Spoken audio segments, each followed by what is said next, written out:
Comme tu le sais, la réalité de nos rêves est totalement différente de la réalité subjective. On a des croyances, manières de penser, préjugés personnels, d'autres qui nous viennent de la culture ou d'autres encore parfois des films que l'on peut voir. Comme lorsque l'on est enfant, on croit généralement que les petites fées vont prendre soin des fleurs. Quand on regarde les films Walt Disney, il y a toujours une petite histoire sous-jacente implicite, pleine de morale. Puis, quand on vieillit, on interprète les choses différemment. On interprète aussi les choses différemment en fonction du point de vue que l'on a. Regardons, allez, pour s'amuser un peu, Robin des Bois. Robin des Bois est un bandit, un simple voleur du point de vue des riches, mais un véritable sauveur du point de vue des pauvres.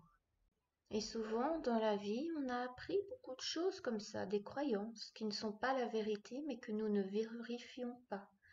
Par exemple, je n'y arriverai jamais. Je suis nul. Je suis incompétent. Je ne serai jamais à la hauteur. Je ne serai jamais aussi bien que telle personne. Etc., etc. Une première chose pour préparer ta visite dans le temple des croyances est de choisir une croyance, une manière de penser, un préjugé que tu es sûr que tu as acquis et que tu n'as pas vérifié depuis longtemps. Tout le monde connaît un peu cette histoire de l'éléphant, du petit éléphant.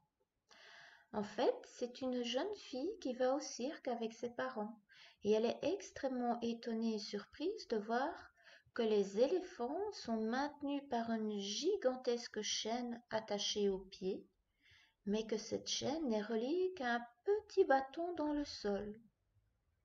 Bien entendu, la petite fille demande à ses parents pourquoi. Mais ses parents ne savent pas. Donc, elle décide de demander à la personne qui prend soin des éléphants, mais le jour même, elle ne le voit pas. Elle retourne plusieurs fois sans le voir et un jour, finalement, elle tombe sur l'éleveur de l'éléphant et lui demande pourquoi un animal aussi grand et gigantesque n'essaye pas de partir, puisqu'il suffirait qu'il lève la patte pour s'enfuir, étant donné que sa grande, gigantesque chaîne, attachée à son pied, n'est retenue que par un petit piquet. Et l'éleveur lui explique que, enfant, l'éléphant est déjà attaché, mais il n'a pas beaucoup de force. Alors il essaye de partir. Il essaye de nombreuses fois, en vain, car il est toujours bien attaché par sa chaîne. Évidemment, il grandit un peu, mais la chaîne et le piquet sont suffisamment solides pour le retenir. Et à force d'essayer et de ne pas réussir, l'éléphant finit par croire que ça le retient. Et il arrête d'essayer, il n'essaye plus. Arrivé à l'âge adulte, pour lui, il a la croyance que c'est inutile d'essayer de partir puisqu'il a tellement essayé en étant enfant. Il prend même ça pour une réalité, il n'essaye même plus de s'enfuir. L'éleveur de l'éléphant regarde la petite et lui dit « Quelle est la dernière croyance que tu n'as pas tenté de vérifier si elle était toujours d'actualité ?» Eh bien, c'est la même chose pour nous adultes. On acquiert des manières de penser, des croyances, comme on appelle ça, des préjugés, des présupposés, ou peu importe le mot que tu mets, lorsque l'on est enfant, parce qu'on tente de faire certaines choses, qu'on n'a pas suffisamment de force ou suffisamment de souplesse. Et on ne vérifie plus ces croyances à l'âge adulte, mais on développe plein de compétences et de capacités différentes. Il suffit donc de tester. C'est un peu comme lorsque l'on apprend par exemple le yoga.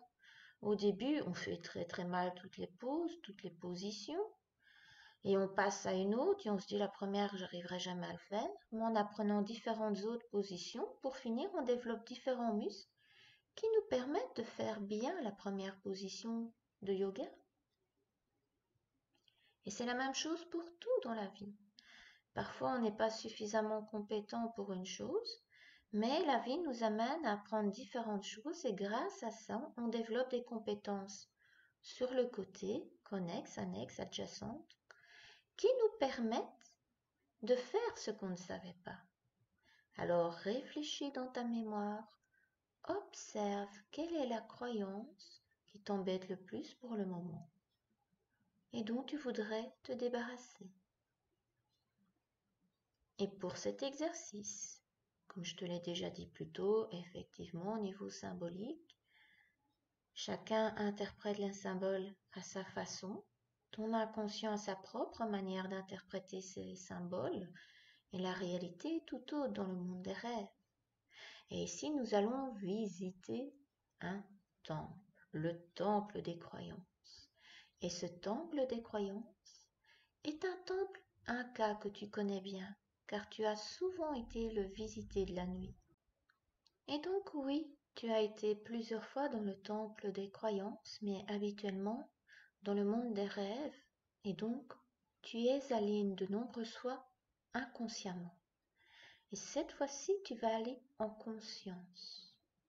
Tu vas remarquer que dans ce temple des croyances, il y a des croyances culturelles, il y a des croyances générales, et il y a un étage avec des croyances personnelles. Et donc, pour vraiment profiter pleinement de l'hypnose, pour qu'elle soit vraiment plus intéressante, je rappelle et je t'invite vraiment à à penser à une croyance, une pensée qui t'embête, une pensée négative, une pensée limitante, que tu es sûr qui ne vient pas de toi, mais que les origines sont de ton enfance. Et donc cette pensée, tu es bien certaine que c'est quelque chose que tu as appris dans ton enfance, comme l'histoire du petit éléphant. Et maintenant que tu as identifié cette croyance, pour l'hypnose que nous allons faire tantôt, je t'inviterai, lorsque tu fermeras les yeux, de la laisser prendre la forme d'un objet, d'un truc, de la laisser prendre une forme symbolique. Et si c'est une croyance limitante, embêtante, négative, par rapport à toi, par rapport à quelqu'un, par rapport au monde, elle va prendre la forme d'un truc lourd, désagréable, un peu massif, un peu vieux, tu vois. La croyance n'est pas encore vieille parce que elle appartient à toi depuis qu'elle est petite. Tu as grandi avec.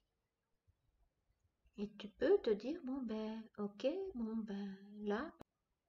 Et par exemple, là, si je veux travailler par rapport aux cigarettes et que je me dis que je ne peux pas arrêter le tabac, ma croyance pourrait m'apparaître sous forme d'un cendrier bien massif et bien lourd, par exemple. Et cela représentera ce cendrier bien massif, bien lourd, que je pourrais peut-être à la limite moi-même pas porter, va vouloir symboliser tout ce que j'ai autour, que c'est impossible d'arrêter le tabac. Toutes les difficultés que j'éprouve autour de tout ça, toutes les croyances que j'ai autour, tout le poids de tous ces schémas de pensée qui s'en mêlent par rapport au tabac et qui me font croire que je ne peux pas arrêter. Ce poids va vraiment représenter tout ce que j'ai autour du tabac, cette difficulté que j'ai d'arrêter, toute cette lourdeur, tout ce ressenti que j'ai par rapport à ça. Maintenant, tu es prêt à choisir la croyance, la pensée dont tu souhaites te libérer et passer à l'hypnose.